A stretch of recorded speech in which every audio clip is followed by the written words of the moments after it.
Carson Palmer's been a problem. He's been shit. He's been shit. And fortunately for me, the one reason why I pulled him out of lineups and didn't plug him into ones I considered it is I listened to our fantasy guru, Harbor Mike, and I thought, you know what, just ride the Aaron Rodgers train. And it worked out okay for me this week, and I actually I won all of my plays back. As far as the Line Sports Talk podcast and our DraftKings Fantasy League goes, we didn't fill up the lobby fast enough so that the league did not go off. I've got 175 people that joined that league, and I think maybe 17 of us picked a team. So I'm going to set the league a little bit smaller this week. I'll put a couple more out there, but if you're listening, jump in, follow your invitations, or hit us up at Twitter at TL317, and I'll send you the link to go and jump in and play against us all because it's fun. But if you guys don't fill it up, then we're going to continue to play in these little 3- and 8-man leagues that don't pay any money. But now that I've said that and that's out there, Joe, what were you saying? I'm sorry. Good question. I was actually going with the Arizona. I think I was talking about the Arizona Cardinals, where Carson Palmer looks terrible. Yeah, he sucks. He's looked terrible this year, and I don't know if this. I have a lot of questions about this team. This is a team that, for God's sakes, I picked this team to be my Super Bowl pick. I think, and I'm not and I don't stand alone there. I know a lot of people that in Vegas also had their odds very good at preseason to win the Super Bowl this year, or at least be in the Super Bowl. And through 3 weeks, I know it's a long season, but through 3 weeks, this doesn't even look like a playoff team, let alone a Super Bowl team. Well, what are they, 1-2, 3 weeks into the season? They got their one win at home against a Buccaneer team that they dismantled. 1-2 is not a good start for a potential division winner. No, they lost to a depleted Patriots team with no Gronk, no Brady, at home, mind you. At home, yeah, that's a big problem. That's a real big problem. At home.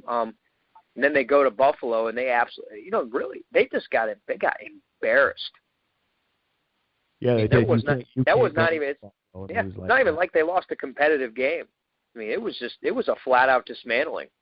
Yeah, they got their asses handed to them. Bruce Arians is very good, if not a great head coach. He's got to win a little bit more to be considered great, but he's great without the semantics of the discussion. But let's see if he can get them to rebound this week, if he can put them in the right position to show up and not just win, but win handily. This will be the boost. It's a division rival in the Rams.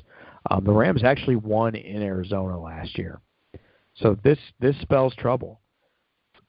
This is also why the NFL is awesome. It's a soap opera week to week, and there isn't one that's better. It's crazy. You don't know what's going to happen. I hate that game as far as competitiveness and as far as a consumer watching it on TV. And I would hate to go if someone put a gun to my head and made me bet this at the game at the sports book or wherever I'm going through. I would just talk about nervousness.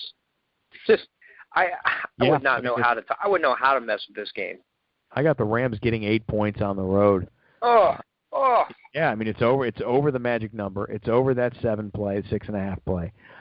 I think that the only thing you possibly could do, being this is a division game and Arizona's struggling, is you take the Rams and the points. That would be, I think, if I had to go anyway, would be my point. But I wouldn't touch this game. It's that tea kettle game, man. It's too hot to touch. Yeah, maybe so. No. There's a few I like, and I actually can't wait to get into those for the weekend because I like games every week, and then come Sunday night, I don't like them. I think it's telling you that Arizona's going to come out and roll them. Well, that's what they're trying to tell you, but I can't believe in that. Well, I can't hear it because, putting it over the 7 is just an indication that they should win this game by 10, 12, 11. I couldn't do it. I would take the Rams in the 8 here, and I'll watch Arizona win this game by 2 touchdowns. No, I haven't even seen it. A little to no offense. I don't know, man. I don't like anything about that game as far as watching it, betting it, nothing. I like nothing about that game. I don't love anything about it either, but we'll see what we shall see when the opportunity comes on Sunday. I did actually get a handful of fantasy questions from some listeners out there. I wanted to run a couple by us. One of the ones that jumps out at me right away, because this is something that plagued me in the preseason, and I'm going to ask you because I think you have some direct shares involved with this particular player, but is Mike Wallace legit? Well, it depends. I think so. Because I did see what he did in Pittsburgh with an elite quarterback, and now he's not with it. I would never call Joe Flacco elite, but he's sure as hell not bad either. He's competent. He's more than competent, actually. But he is. But I also have seen what he's done in Miami, in Minnesota, with not such great quarterbacks. But he was really an afterthought in both Miami and Minnesota. He wasn't even someone you thought about, and he really kind of fell off until he came back here. I think all that negativity surrounding Mike Wallace had to do with the fact he just didn't have a quarterback.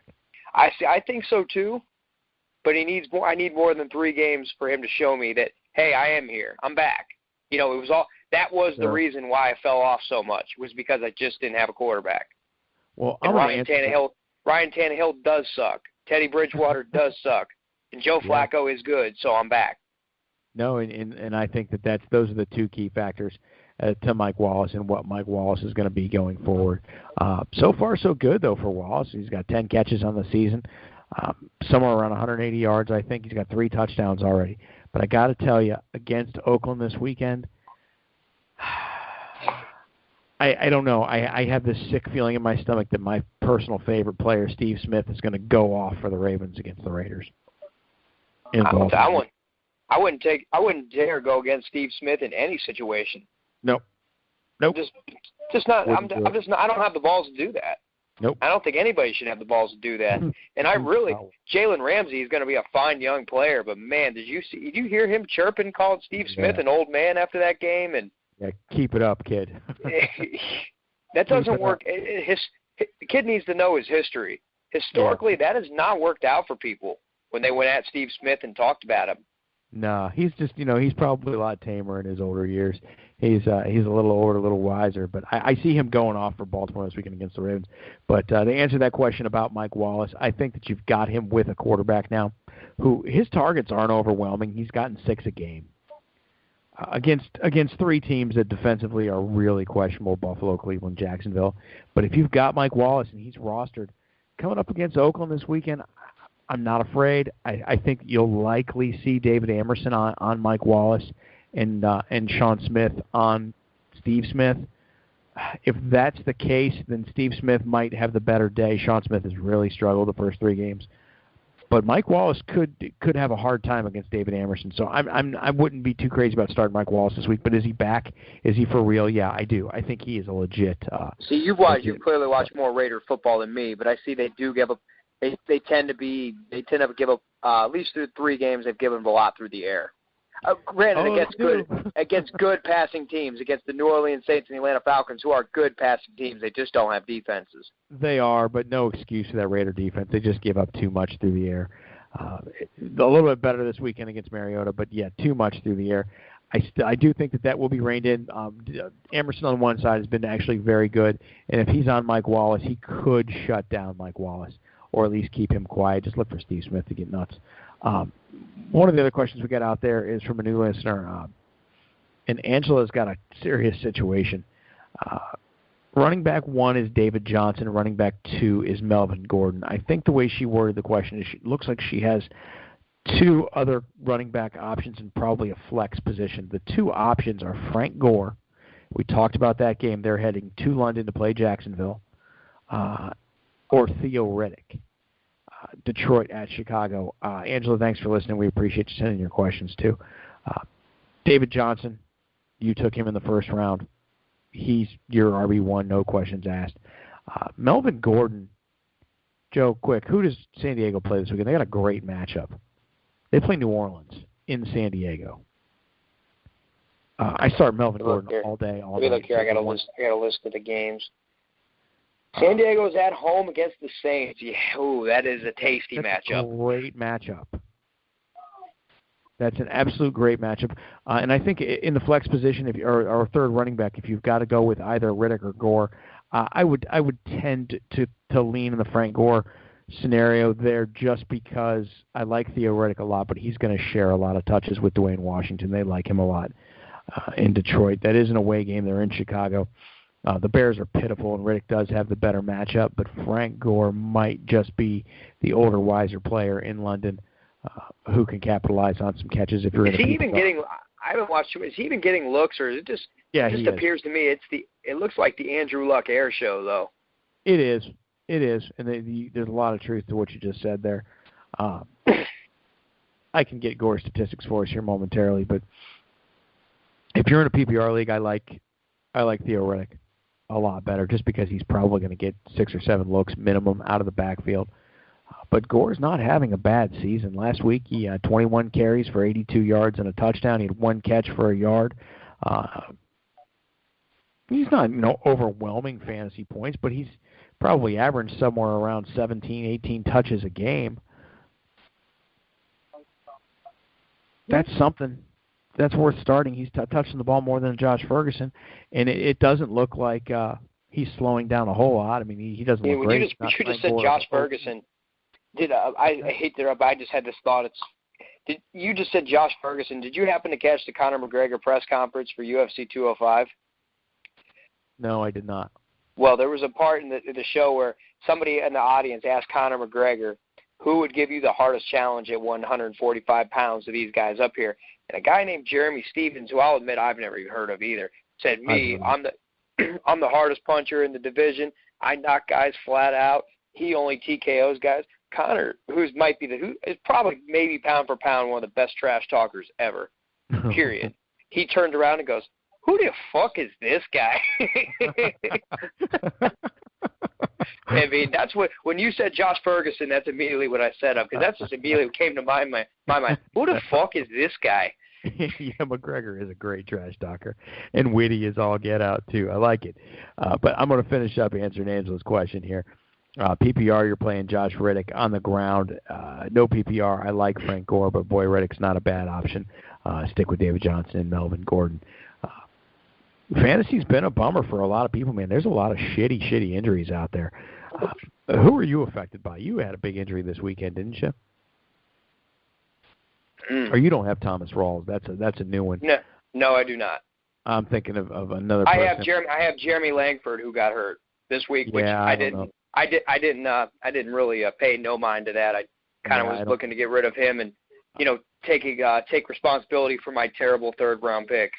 Well, yeah, it wasn't good. I do have another question out there though, and this will be directed towards me, just because I have Brady in 2 leagues. But is it worth keeping Edelman for the Brady return? And I think that the backside of that question is Edelman a bust already?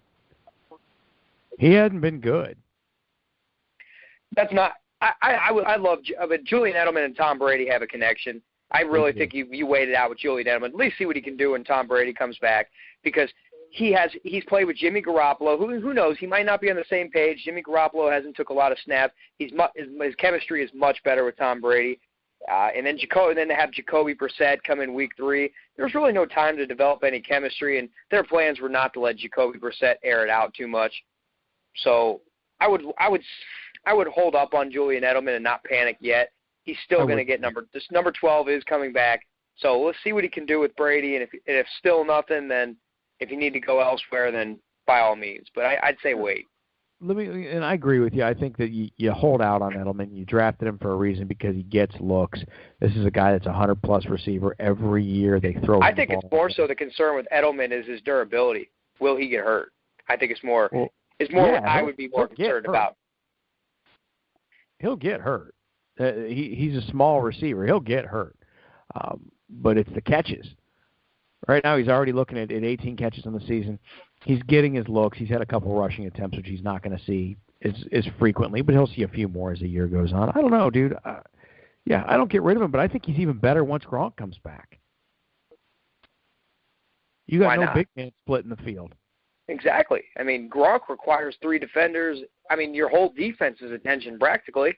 He does. So he needs 3 defenders. That frees up guys like Amendola and Edelman. Yeah, it's tough. Look, Martellus Bennett, if you've noticed, they split him out a lot. They haven't had the luxury of having a quarterback that knew the offense to its fullest in Brissett. And you notice they split Bennett out quite a bit the other night.